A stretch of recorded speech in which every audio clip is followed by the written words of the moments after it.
So they benefit from what we did. Got more rhetoric coming right up.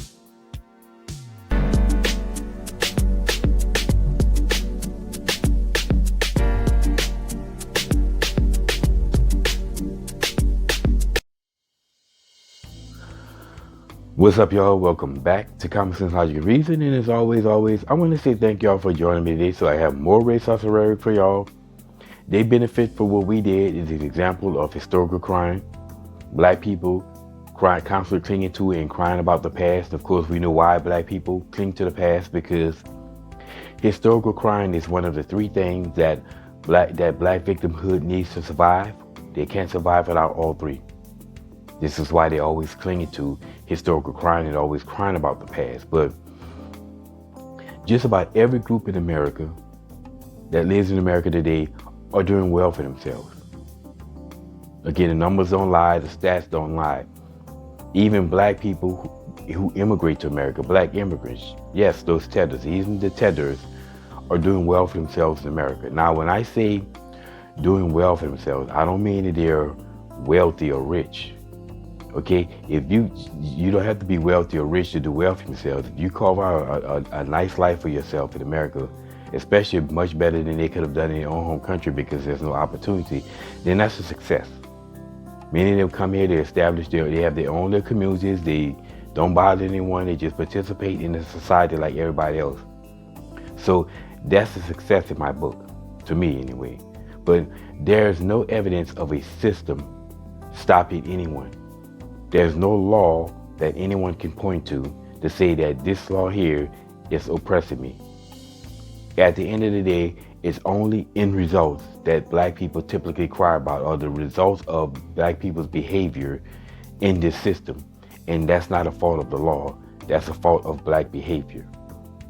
Okay? If it was simply a system that oppresses everybody, then it would be happening to everyone but white folks. All these groups that are doing well for themselves, they wouldn't be doing well for themselves if they're really truly with all this systemic racism and all this oppression keeping everybody down but white folks. That white folks are the Lord and the supreme commanders of.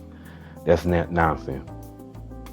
But when people bring that point out that all these groups are doing well in themselves in America, and then they ask the question, well, if this is the case, then how are black Americans are so allegedly oppressed in America all the time, all this crime they do? And honestly, they have no real legitimate answer. Of course, they have several different examples of rhetoric that they try to use to justify this, such as they don't have our history. That's one of the excuses that they commonly use, which is nonsense. But they benefit from what we did is, again, just one of the numerous excuses that black people try to use to deflect about from the fact that other immigrant groups are doing well in this country.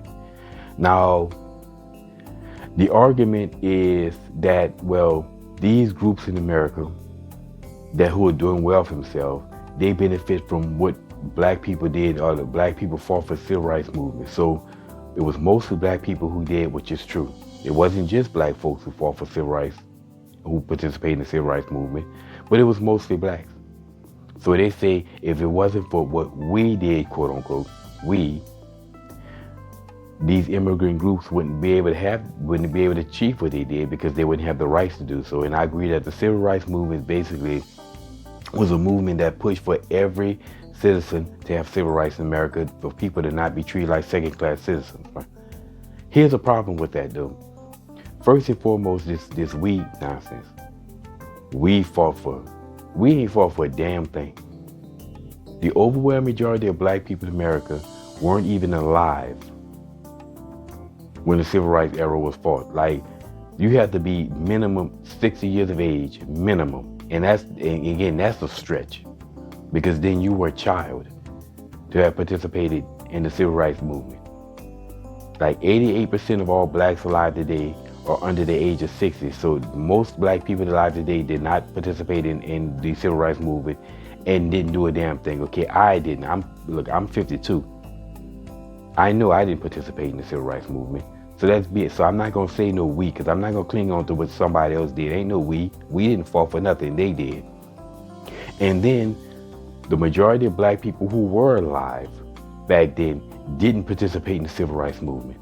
So in a lot of ways, they can't say we. So probably 95% I mean, 99% of blacks alive today, probably 95, I don't go that much, can't say we what we fought for, because most people didn't fall for that. So we can't say we. And secondly, if anybody should take advantage of all that stuff, it should be black folks. If it was mostly black people who fought for civil rights, then if anybody should be taking advantage of all that freedom and all of that, all the stuff that they did back then, they should be black people today. Unfortunately, because we today do more crime than a little bit. We do more crime than doing anything. This is why black folks are in the shape they are, in the condition that we are. Not because of no system or no laws that's holding black people back, because of black victimhood. Black victimhood just seeks to do nothing to be victims. It spends a significant energy on finding ways to be victims and defending the victimhood, rather than taking advantage of all the opportunity that exists like everybody else. All these other groups weren't brainwashed into being victims, and that's why they take advantage of the system the way they do. That's why you see people, Indian Americans, Americans who immigrate from India, of Indian descent, from India, have the highest income per capita in America, because they weren't brainwashed and raised to be victims like many black Americans are. And I say it all the time that basically black people in America, they've been told a lie big enough and long enough and loud enough that America's a racist country, that they believe it. And they just been so many blacks have been so indoctrinated in this nonsense, and this is why you have all these black people crying about systemic racism all day, that they really truly can't explain, never seen, and have to live through other people's oppression to do so. Regardless, if you ever hear any one of these black victims, any one of these pro-blacks, they say that they benefit from what we did, well, now you know, and knowing is half the battle. And as always, y'all, until next time.